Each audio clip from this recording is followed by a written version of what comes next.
예, 어, 이제 말씀을 보도록 하겠습니다. 예, 데살로니가 전서 5장 23절입니다.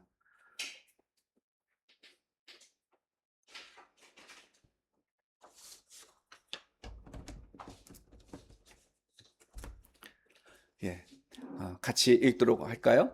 한 구절이니까요. 우리 같이 읽겠습니다. 시작. 평화의 하나님께서 친히 여러분을 완전히 거룩하게 해 주시고 우리 주 예수 그리스도께서 오실 때에 여러분의 영과 혼과 몸을 흠이 없이 완전하게 지켜 주시기를 빕니다. 아멘. 예, 오늘 이 말씀을 가지고요. 우리가 같이 접할 설교는요. 우리가 중요하게 믿는 것들입니다. 우리가 중요하게 믿는 것들. 예. 우리 CNMA에서는요, 중요하게 믿는 것이 있습니다. 그걸 우리는 사중복음이라고 얘기를 하죠. 그래서 구원, 성결, 신유, 재림. 예, 이것들을 우리가 매우 중요하게 믿습니다. 그래서 오늘 이 본문 말씀을 가지고 우리가 믿고 지향하는 사중복음을 같이 생각해 보겠습니다. 자, 데살로니가 전서. 이 책은요, 바울이 고린도에서 데살로니가에 살고 있는 성도들을 위해 가지고 쓴 목회 서신입니다. 아니, 도대체 그 옛날에 약 2000년 전에 바울하고 데살로니가에 사는 성도들하고 무슨 관계였길래 목회 서신을 썼을까요? 아니, 그 당시엔 종이도 없었습니다. 그쵸? 또 우체국도 없었어요. 그 종이도 없으니까 뭐 파피루스에 쓰거나 아니면 양피지에 써야 되는 거고요. 아니 쓰면 뭐 합니까? 누가 갖다 줘야 돼요. 예, 그게 참 불편한 그때에 왜 굳이 이렇게 서한을 썼을까요? 보니까요, 사도행전 17장 1절에서 4절에 있습니다. 바울하고 신라가 두 번째 전도 여행을 떠났습니다. 그 두 번째 선교 여행, 전도 여행 중에 빌립보 다음에 여기저기를 거쳐서 데살로니가를 방문을 합니다. 예. 그리고 그곳에서 있는 그 유대인의 그 회당에서 겨우 3주입니다. 3주. 3주 주일 동안 안식일 동안 말씀을 가르친 겁니다. 그리고 그 겨우 3주 동안에 그 회당, 유대인 회당에 나오던 사람들 중에 경건한 헬라인의 큰 무리, 그리고 적지 않은 귀부인이 사도 바울의 권함을 받고 바울과 신라를 따랐다라고 합니다. 그러니까 데살로니가의 성도들이라고 한다면 유대인들보다는 일단 경건한 헬라인들입니다. 예, 이교도들인 거예요. 근데 유대교를 따르던, 유대교에 관심을 갖고 유대교를 따르던 사람들인데 사도 바울의 설교 3번을 듣고 그리고 주중에는 또 물론 만났겠죠. 예. 그러면서 예수님에 대한 가르침을 듣고 이거구나 한 겁니다. 근데 사도 바울과 데살로니가의 성도들이 겨우 3주에, 그러니까 3주보다는 좀 더 되겠죠. 예. 3주보다 조금 더 되는, 그러니까 한 달이 안 되는 기간 정도를 같이 시간을 보낸 겁니다. 겨우 그 관계예요. 그리고 두 번째는요, 또, 이 데살로니가 전서 2장 18절, 그리고 3장 10절에 나옵니다. 무슨 말이 나오냐 하면, 바울이, 내가 데살로니가를 그렇게 가고 싶습니다. 가고자 했습니다. 가려고 노력했습니다. 라고 얘기를 해요. 예. 그러니까 두 번 다시 못 본 사람들이에요. 마음은 또 보고 싶었지만, 한 번 보고 끝이었습니다. 자, 세 번째 힌트는요. 데살로니가 전서 3장 2절에서 7절에 나옵니다. 뭐냐 하면 사도 바울이 자기의 영적 아들, 누구죠? 디모데요. 디모데를 자기 대신해서 데살로니가에 보냅니다. 그래서 성도들이 어떻게 살고 있는지를 알기를 원해요. 그러니까 한 번 뵙기 보지를 못했지만 또 가보고 싶었지만 못 갔지만 누구라도 대신 보낼 정도로 그렇게 마음을 쏟고 관심을 쏟는 그런 관계였습니다. 혹시 여러분은 그런 관계의 사람들이 있습니까? 자녀, 당연히. 당연히 자녀는 그럴 것이고요. 혹시 부모에 대해서는 어떻습니까? 자, 우리 가족 빼놓고 또 누구에 대해서 이렇게 그 친근함, 관심이 있습니까? 사실 많지 않지 않나요? 그쵸? 예. 자, 또 네 번째 힌트는요. 데살로니가 후서에 있습니다. 뭐냐 하면은 데살로니가 후서를 쓸 정도로 두 번째 서한을 쓸 정도로 데살로니가 사람들에 대해서 관심이 많았다라고 하는 거죠. 예. 자, 바울과 데살로니가의 성도들의 관계를 정리하면 이렇습니다. 서로가 대면하고 만난 거 한 달이 안 되는 관계였다. 그런데 데살로니가의 성도들이 사도 바울의 가르침을 잘 받아들였고 또 따랐다. 그리고 세 번째는요. 바울은 이 고난당하는 데살로니가의 성도들을 향해 가지고 아주 애끓는 사랑의 마음을 가지고 있었다. 그리고 이들이 예수님의 제자로 잘 성장하기를 바라는 마음 가지고 있었다. 자, 이런 거는 우리가 좀 어느 정도 이해할 수 있을 것 같아요. 우리는 누구에게 잘 되라고 한 말입니다. 그리고 그 사람이 그 말을 받아들였어요. 근데 그 사람이 우리의 바람과는 달리 좀 잘 못 살아요. 고생을 당하고 있어요. 그러면 어떻습니까? 왠지 마음에 미안함이 있고, 왠지 마음에 이 불편함, 내지는 안타까움, 예, 그러니까는 올바른 걸 선택해서 참 좋기는 한데, 근데 그 결과로 당하는 어려움, 답답하잖아요. 그쵸? 그게 바로 사도 바울의 마음이었겠다. 그렇게 생각해도 좋을 것 같습니다. 이 데살로니가 전서 2장 17절은요, 바울의 마음을 아주 잘 말해주는데, 뭐라고 얘기를 하냐 하면, 예, 우리가 잠시 너희를 떠난 것은 얼굴이요. 마음은 아니니. 이거 일종의 좀 남자 여자 관계로 바꾸잖아요. 그러면은 아주 그럴싸한 말이 됩니다. 내가 몸이 떨어져 있을 뿐이지 마음은 너랑 늘 같이 있는 거야. 예. 그 말 여러분 해본 적도 있고 들어본 적도 있죠? 예. 근데 그게 입에 발린 말이 아니라 정말 그렇게 생각한다라고 해보세요. 예. 우리가 몸이 떨어져 있을 뿐이지 마음은 한 번도 떨어져 인 적이 없었어. 자, 바울은 이 목회 서신을 통해 가지고 데살로니가 성도들에게 무엇을 말하려고 했을까요? 5장으로 구성된 아주 짧은 목회 서신입니다. 예. 자, 보면은요. 1장에서 5장까지인데 3장까지의 내용이 뭐냐 하면은요. 그냥 자기가 이 데살로니가 성도들을 얼마나 사랑하는지를 말하면서 고난받는 데살로니가 성도들을 그냥 위로합니다. 예. 저는 오히려 이 데살로니가 전서는요. 그냥 사랑과 위로의 말을 전하는 목회 서신이다라고 저는 생각을 해요. 오히려 4장, 5장은요. 가르치는 내용이 있기는 하지만 그건 그냥 당부의 말이고 본론은 와, 나 진짜 당신들 그렇게 보고 싶은데 고생하고 있다는데 아, 하는 거예요. 예. 자, 바울이 데살로니가 전서 사람들에 대해서 데살로니가의 성도들에 대해 그렇게 생각을 했다면 하나님은 우리에 대해서 어떤 마음을 가지고 있으실까요?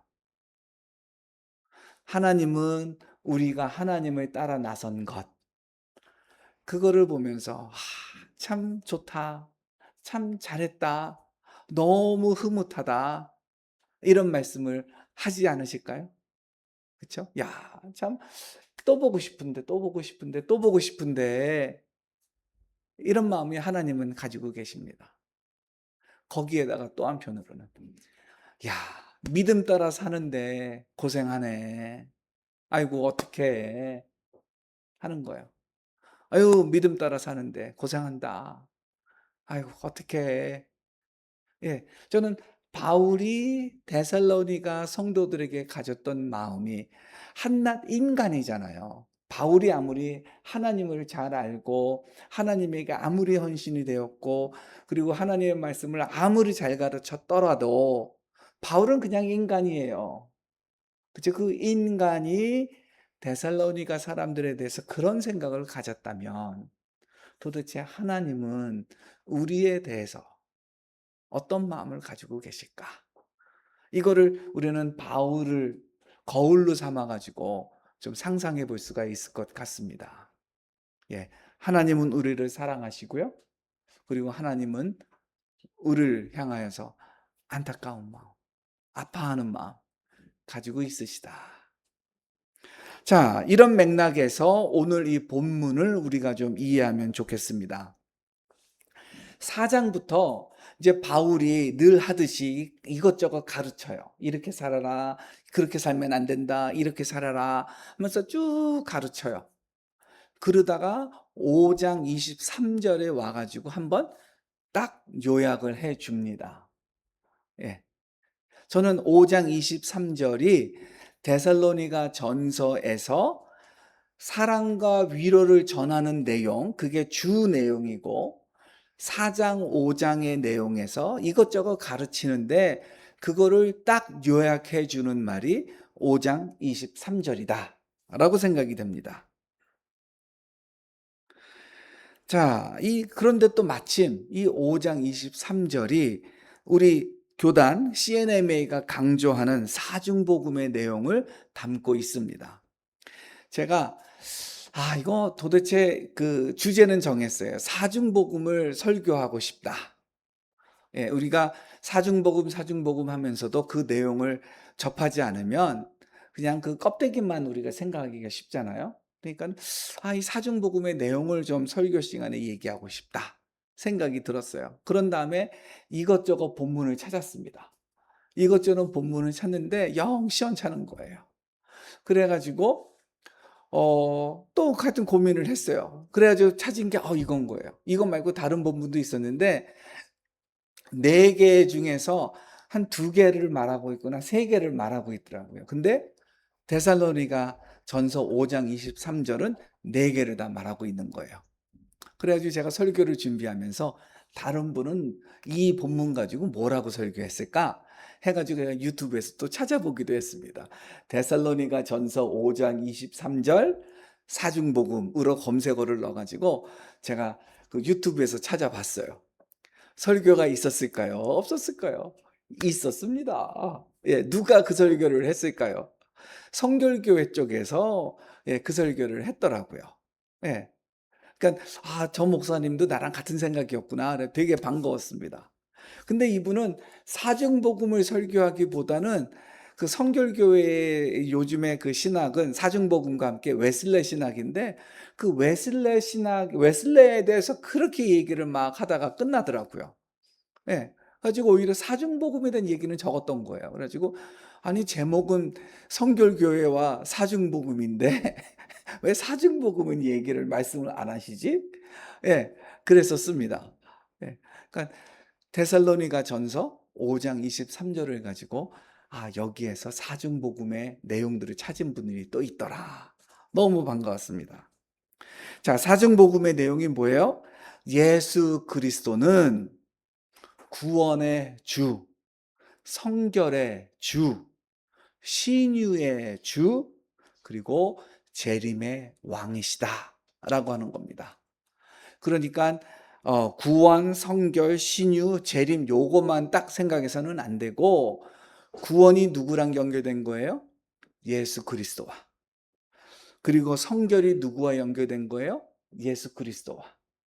신유가 누구랑 연결된 거예요? 예수 그리스도와.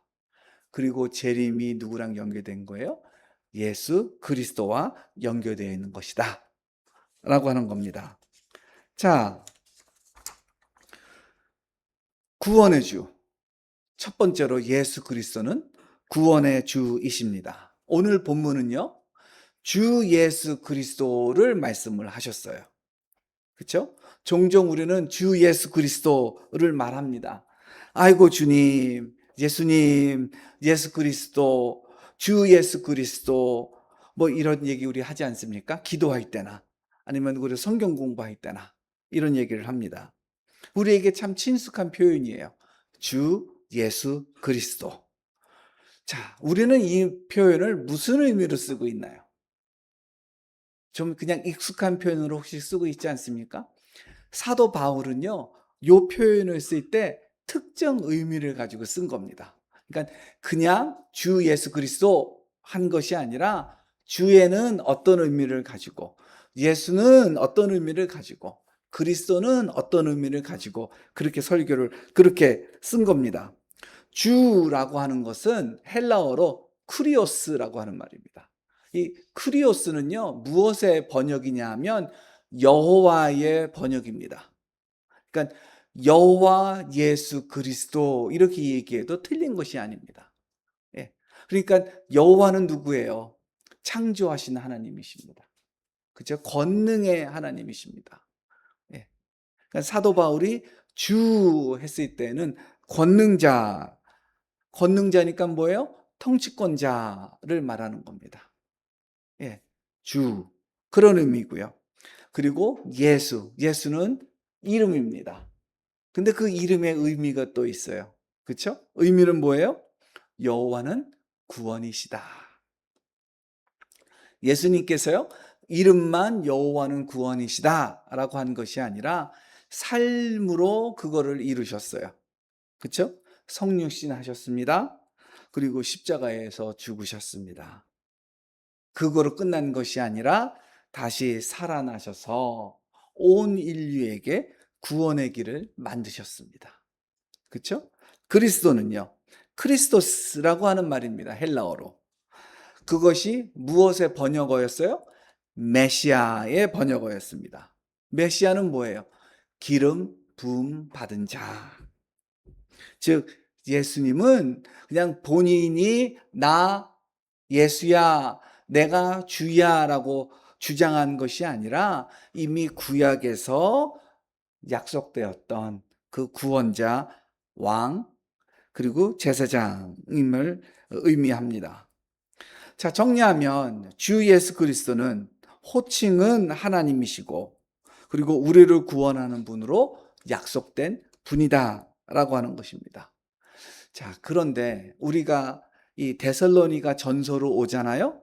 그러면 구원의 주의 내용이 더 구체적으로 나타납니다. 1장 10절을 보잖아요. 뭐라고 말씀을 했냐면 사도 바울이 장래의 노하심에서 우리를 건지시는 예수. 예, 우리를 무엇으로부터 구원하셨다고요? 장래의 노하심으로부터.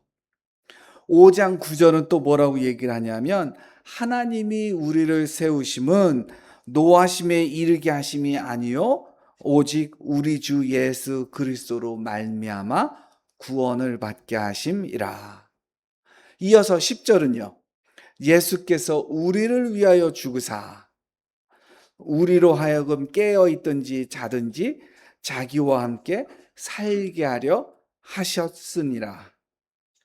자, 바울이 데살로니가 전서에서 구원의 주 예수님에 대해 묘사한 이 세 구절들을 정리하면요. 예수님께서 성도들을 장차 있을 심판에서 구원하셔서 예수님과 더불어 살게 하실 것이다. 이렇게 정리할 수 있겠습니다. 자, 우리 CNMA 교회의 시작이었던 A.B. 심슨 목사님은요, 구원에 대해서 이렇게 얘기했습니다. 하나님이 구원하신다. 하나님이 구원하신다. 이 말은 우리가 우리 스스로를 구원한다가 아니라 하나님이 구원하신다. 우리를 구원하신다. 예, 하나님이 우리를 구원하신다. 그러니까 이 구원이라고 하는 것은 우리의 이야기다. 믿는 자에게는 값없이 주어지는 구원이다. 믿음으로 구원을 받는다. 그리고 완전하고 무한하기 때문에 위대한 구원이다. 예수님이 구원하셨는데 그 구원이 모자라 가지고 또 다른 어떤 도움이 필요한 것이 아니라 예수님의 구원 사역만으로 완전하고 무한하다. 이단들은 뭐라고 얘기를 합니까? 이단들은 예수님 수고했는데, 예수님 잘했는데 그거 가지고는 모자라. 그래서 나 믿어야 돼. 라고 얘기를 하죠. 그렇죠? 근데 그건 우리의 가르침과 다른 겁니다. 예수님만으로 완전하고 무한한 것이다. 또 예수 그리스도는 구원할 능력을 가진 분이었다. 그리고 마지막으로 구원은요, 우리 곁에 있다. 우리가 구원을 위해서 어디를 가야 되는 것도 아니고요. 무엇을 해야 되는 것도 아니고요. 우리를 위해 죽으신 예수님을 믿고 시인하면 되는. 그래서 그 구원이 바로 우리 가까이에 있는 구원이다. 라고 하는 것입니다. 예.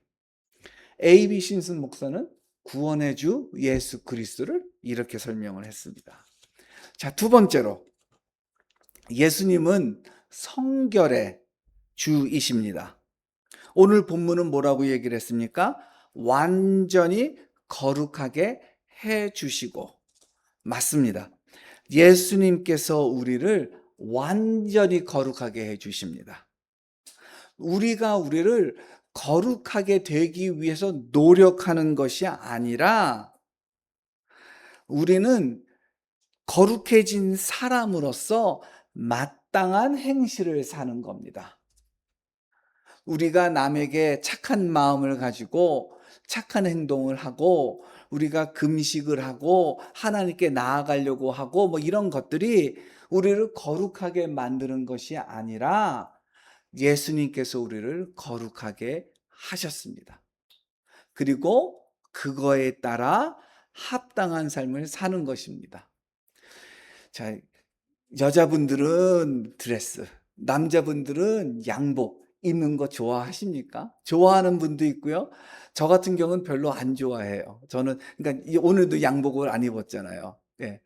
양복을 정말 정말 입는 날은 정말 특이한 날입니다. 예. 거기다가 넥타이까지 맨다. 예. 제가 정말 설교하느라 넥타이를 맨 거지 설교만 아니면 넥타이도 안 맵니다. 예.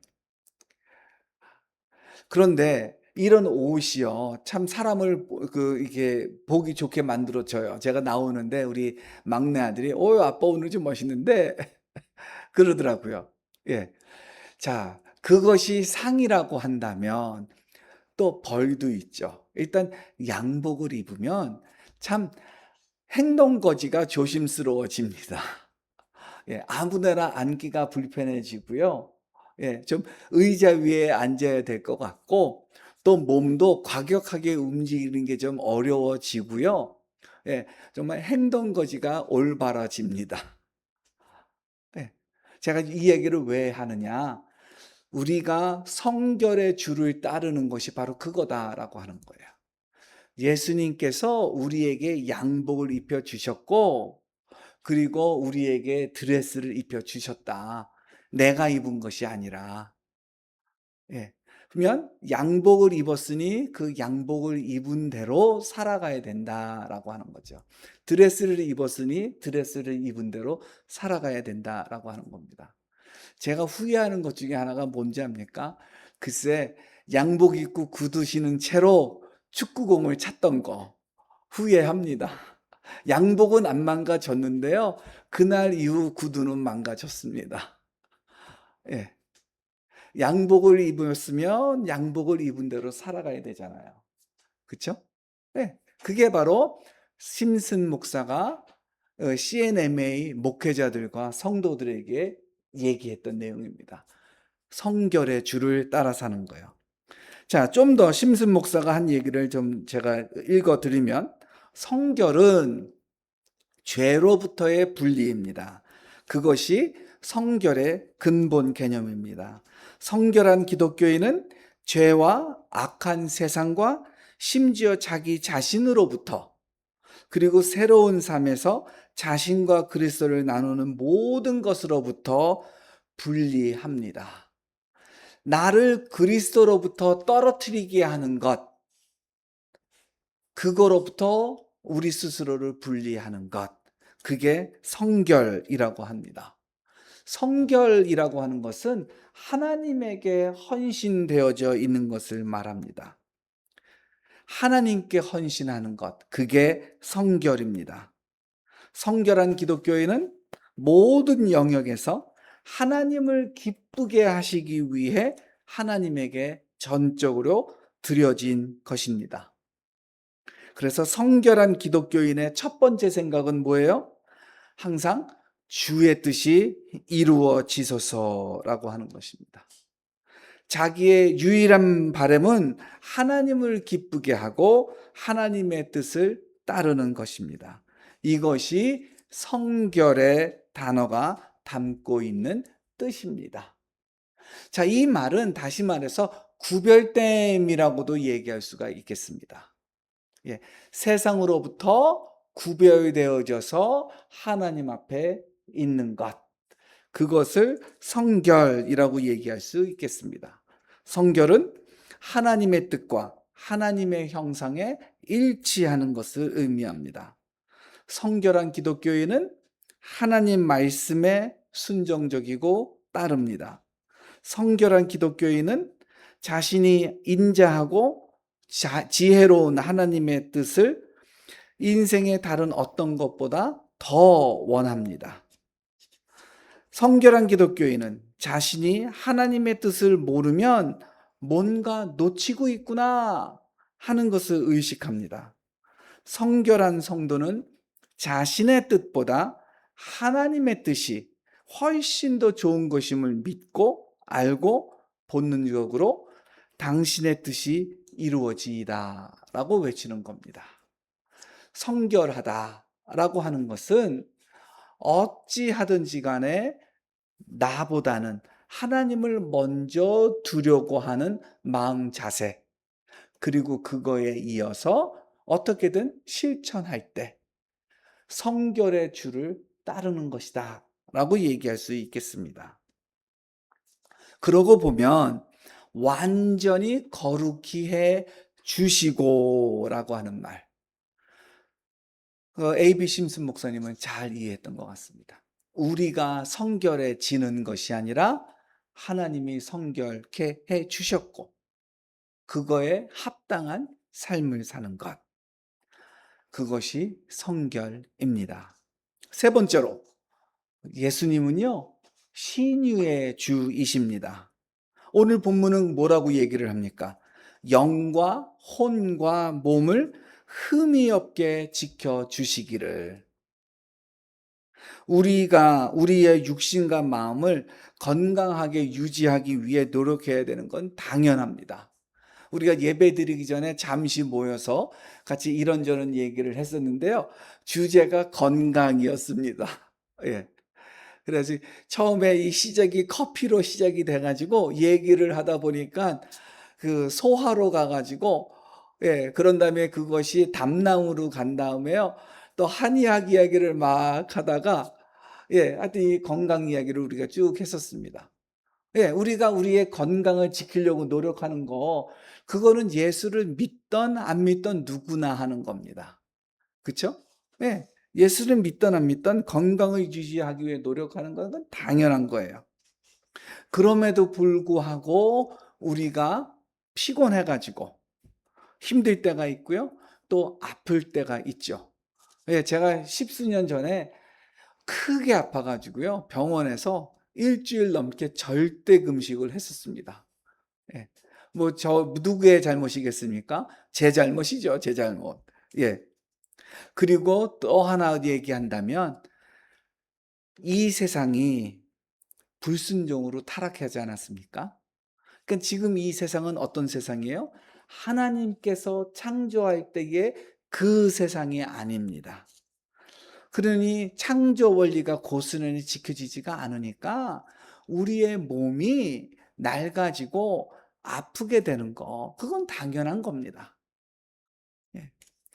그런데요, 예수님께서는 우리의 지치고 아픈 몸과 마음을 치유하십니다. 예수님은 우리를 영원한 형벌로부터 구원해 주셨을 뿐만 아니라 오늘을 살고 있는 우리를 치유해 주십니다. 심슨 목사님이 이렇게 얘기했어요. 신유는 인간의 몸에 들어온 하나님의 초자연적인 신성한 능력입니다. 신유는 하나님의 생명과 능력으로 육체의 힘을 새롭게 하고 고통받는 육체의 연약함을 대체합니다. 이것은 전능하신 하나님의 손길로서 그 이하가 아닙니다. 바로 이 능력이 야이로의 딸을 죽음에서 살리셨고 여러분의 영혼을 회심시키셨습니다. 신유는 인간의 추론이나 치유받는 이들의 간증보다는 오직 하나님의 말씀에서 발견됩니다.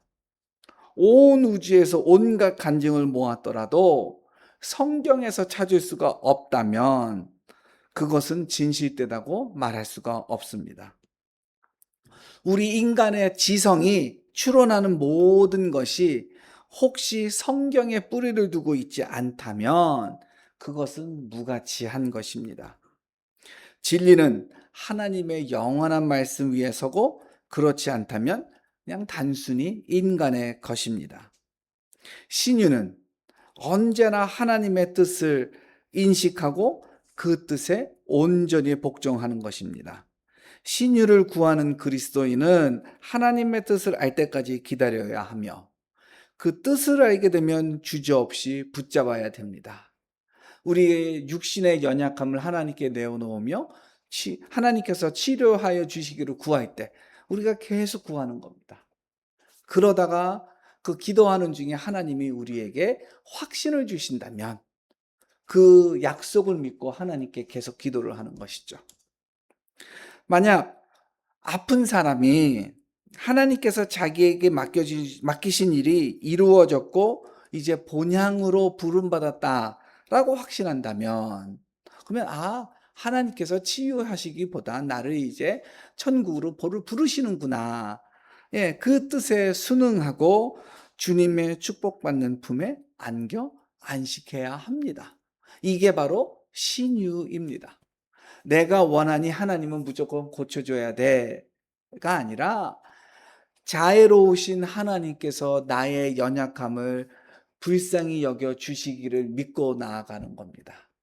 그리고 그거를 하나님께 내어놓으며 하나님이 고쳐주시기를 기도하는 것입니다. 그 기도 중에 하나님께서 고쳐주신다 약속하시면 고쳐주실 것이고, 야, 이제 집에 가자 라고 한다면 집에 가는 것이죠. 예.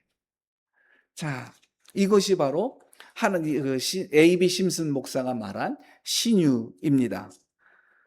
신유는 육체적으로 죽음에서 부활하신 예수 그리스도의 삶을 통해 우리에게 임합니다. 예수님은 살아있는 육신으로 하늘에 오르셨고요. 여러분이 직접 만질 수 있을 정도로 살과 뼈로 된 손과 발을 가진 살아계신 하나님이 그곳에 계심을 볼 수 있습니다. 예수님은 오래전에 그랬던 것처럼 오늘 여러분과 함께 식탁에 앉아 식사를 하실 수 있습니다. 예수님은 그림자 구름 같은 형체가 아니라 우리처럼 뼈와 살을 가지고 계십니다. 예수님은 우리의 그리스도, 살아계신 육신의 그리스도이십니다. 예수님은 여러분에게 힘을 불어넣어 예수님의 육신의 생명을 여러분과 나눌 수 있고요. 기꺼이 나누시고 계십니다. 우리는 우리 몸 안에 있는 그리스도의 생명으로 치유됩니다. 치유는 육신을 살리는 성령의 역사입니다. 그리스도께서 이 땅에 계실 때에 병자들을 고치셨습니다. 이것은 예수님의 인성 안에 거하시는 신성에 의한 것이 아니라 내가 하나님의 영을 힘입어 귀신을 내쫓는 것이면 하나님의 나라가 너희에게 왔다고 예수님께서 말씀하셨는데, 예수님은 성령으로 병을 고치셨습니다. 주의 성령이 내게 임하셨으니 이는 가난한 자에게 복음을 전하고 상한 마음을 고치려고 내게 기름을 부으심이니라. 성령께서 크신 능력을 역사하십니다. 특별히 성령께서 이 시대에 역사하시는 것을 우리는 기대해야 합니다. A.B. 심슨 목사가 한 말입니다. 신유는 믿음으로 우리에게 옵니다. 믿음이 치유하는 것이 아니라 하나님이 치유하시지만 치유를 믿음으로 받습니다. 이거 중요한 얘기입니다. 우리의 믿음이 우리를 고치는 것이 아니라 하나님이 고치십니다. 예. 어떤 누구가 아무개 목사가 고치는 것이 아니라 하나님이 고치시는 겁니다. 그거의 통로가 뭔 거예요? 믿음인 것입니다. 우리는 어떤 증거가 제시되기 전에 하나님께서 치유하고 계심을 믿습니다. 신유를 현재 일어나는 것으로 믿고 도전해야 합니다. 우리는 신유가 마치 이미 사실인 것처럼 여기며 행동해야 합니다. 하나님은 우리가 하나님께 의지하고 신뢰하고 주님께서 주신 것을 의심이나 두려움 없이 기뻐하고 찬양하기를 원하실 것입니다. 하나님이 주신다라고 하는 것, 하나님에게 구하는 것, 그거를 우리는 늘 미리 이미 이룬 줄 아는 것, 그것이 믿음인 것입니다. 신유는 예수님이 우리를 치유하는 것이고 성령께서 하시는 것입니다. 우리가 믿음으로 하나님의 고치심을 기대하고 기다리는 것이지 우리의 믿음이 고치는 것이 아니다. 네 번째로, 예수님은 재림의 왕이십니다. 자, 첫 번째, 예수님은 구원의 주이십니다. 두 번째, 예수님은 성결의 주이십니다. 세 번째, 예수님은 신유의 주이십니다. 자, 이 모든 것들을 우리가 받아들이는데 어려움이 없습니다. 오히려 그렇지 할 수 있는 겁니다. 근데 우리 한국 교회에서요, 재림의 왕 예수는요, 요즘에 와가지고 많이 시들해졌습니다. 1980년대, 90년대까지만 하더라도 재림하실 예수님을 기다리는 기도가 얼마나 많았고요, 설교가 얼마나 잦았고요, 찬양이 얼마나 많았습니까? 그런데 재림하시는 예수님에 대한 얘기가 요즘에는 그냥 쏙 빠졌어요. 이건 안 믿는 것은 아니에요.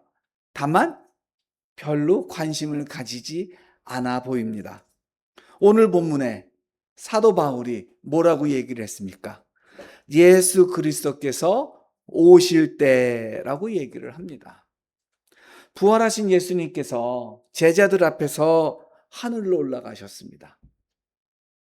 그리고 그곳에서 흰옷 입은 두 사람이 예수님이 하늘로 올라가신 대로 그 본대로 그대로 올 것이다 라고 말을 했습니다.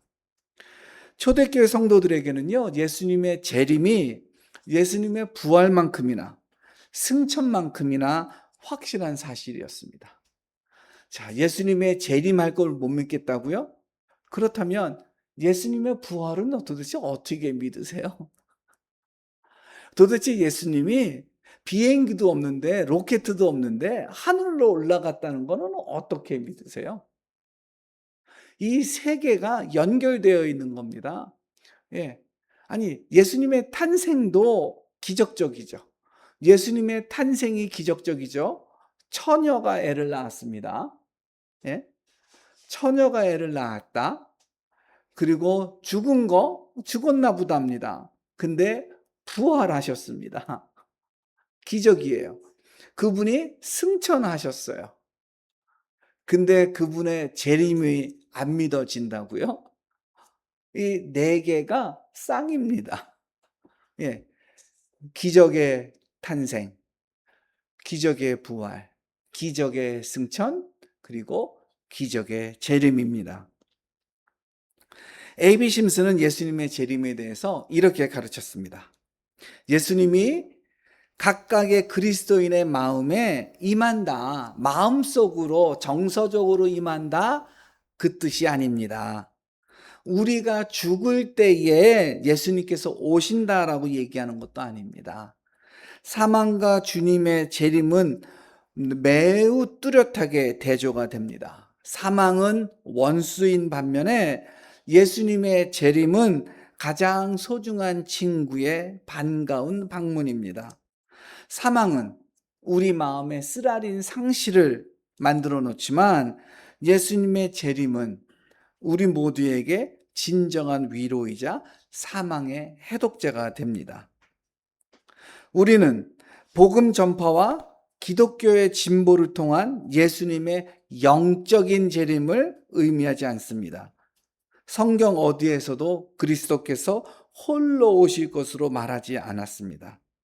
그 날과 시간은 알 수 없지만 주의 자녀들은 어둠 속에 있지 아니하며 그 날이 도적같이 임하지 아니하리로다 라는 말씀을 인용을 하면서 마지막이 다가올수록 악한 자들은 아무도 깨닫지 못하되 지혜 있는 자들은 깨달으리라, 이렇게 순서가 분명히 계시되었습니다. A.B. 심슨 목사님의 말입니다. 주님은 먼저 자신을 기다리는 자들을 위해 오실 것이며 이들은 죽은 성도들과 함께 공중에서 그분을 만나기 위해 끌어올려질 것입니다. 휴거를 얘기하는 거죠. 악한 세상은 남겨질 것입니다. 공식적인 교회와 수많은 나라들이 살아남아 방금 끌어올려진 작은 무리를 볼 것입니다. 그런 뒤에 1년의 심판과 경고가 시작될 것이며 마침내 그리스도께서 권능과 영광 가운데 강림하시고 주님의 원수들에 대하여 주님의 의로운 심판이 계시되고 주님의 친히 통치하시는 시작으로 끝날 것입니다. 예수님의 재림에 대하여 이와 같이 구체적으로 일어날 일들에 대해서 A.B. 심슨 목사께서는 가르쳐 주셨습니다. 우리는 예수님의 재림을 준비해야 합니다. 우리는 깨어 있어야 합니다. 우리는 신실해야 합니다. 그리고 부지런히 선교해야 합니다. 자, 이제 오늘 말씀을 마무리 짓겠습니다. 우리가 모여서 예배드리는 이 CNMA 교회는 사중복음을 매우 중요하게 생각을 합니다. 여러 교단과 교파가 속해 있는 여러 교단과 교파에 속했던 이 북미의 성도들이 CNMA라고 하는 새로운 교단을 설립한 이유가 여기 이 사중복음에 있습니다. 사중복음이 가르치는 내용은 명확합니다. 주님은 구원의 주이시다. 그러니 예수를 믿어라. 주님은 성결의 주이시다. 우리를 이미 성결케 했으니 그에 합당한 삶을 살아라. 예수님은 신유의 주이시다. 우리를 사랑하는 예수님께서 우리를 치유하기를 원하시니 주님 앞에 나아가 아픈 몸과 마음을 치료받아라. 마지막으로 예수님은 재림의 왕이시다. 예수님은 이 땅에 재림할 것이고 이 새로운 새 하늘과 새 땅에서 하나님께서 아름다운 하늘나라를 만들 것이다. 사중복음은 그런데 CNA만 중요하게 생각하는 믿음의 요소들은 아닙니다. 사실 19세기 말에 북미, 미국과 캐나다를 중심으로 해가지고요, 복음주의 기독교인이라고 한다면 모두 믿었던 내용입니다. 그래서 우리나라에 처음 왔던 장로교 선교사, 감리교 선교사, 침례교 선교사, 이 사람들도 이 사중복음을 이야기를 했었습니다. 성결교회만 그런 것이 아니라 장로교, 감리교, 그리고 침례교회도 그랬었습니다. 그래서 저는 원래 장로교인입니다. 원래 장로교인인데 제가 이 CNMA에 속할 수 있었던 그 가장 그 현실적인, 가장 구체적인 이유 중에 하나가 내가 80년대에 신앙생활 했던 내 교회의 신학과 신앙과 다르지가 않구나. 예. 그 장로교 합동이었는데요. 그 장로교 합동에서도 아픈 사람이 있으면 손을 얹고 기도를 했었습니다. 예. 우리 교회에서는 신유가 낯선 것이 아니었습니다. 우리 교회에서는요, 거룩한 삶을 사는 거 낯선 것이 아니었습니다. 예. 예수님만이 우리의 구원자다라고 하는 거 낯선 것이 아니었습니다. 금요 철야마다 들었던 설교와 하나님께 했던 그 찬양에 재림의 주 예수 그리스도가 얼마나 거의 매주마다 있었는지 모릅니다. 21세기 초반부에 한국의 CNMA 교단이 설립된 이유가 무엇일까요? 이제 10년 되었습니다. 이미 사중복음을 중요하게 생각하는 선결교회가요, 우리나라에 있어요. 그런데도 불구하고 CNMA 교단이 한국에 설립되도록 허락하신 하나님의 뜻이 무엇일까요? 한국에 교단이 부족해서가 아닙니다. 우리 한 사람 한 사람이 예수님의 합당한 제자로 성장하기를 원하시기 때문입니다. 우리를 통해 한국교회가 신앙적으로 새로워지기를 하나님께서 원하시기 때문입니다. 우리 교단, 한국교회를 통해서 세계 복음화를 위한 선교를 원하시기 때문입니다. 자, 데살로니가 전서 5장 23절 다시 한번 읽겠습니다. 평화의 하나님께서 친히 여러분을 완전하게 거룩하게 해 주시고 우리 주 예수 그리스도께서 오실 때에 여러분의 영과 혼과 몸을 흠이 없이 완전하게 지켜주시기를 빕니다. 자, 기도하겠습니다. 참으로 좋으신 하나님, 하나님께서 우리를 사랑하여 주셔서 우리를 구원하여 주시고 우리를 성결케 하여 주셨고 우리를 치료하여 주시기를 원하는데 이제 다시 재림하실 예수님을 우리가 기다립니다. 하나님, 우리가 하루하루 깨어 주 앞에 온전히 서게 하여 주옵시고 주의 백성으로서 합당한 삶과 사역을 하며 살 수 있도록 주여 우리를 축복하여 주시옵소서. 감사합니다. 예수님의 이름으로 기도했습니다. 아멘.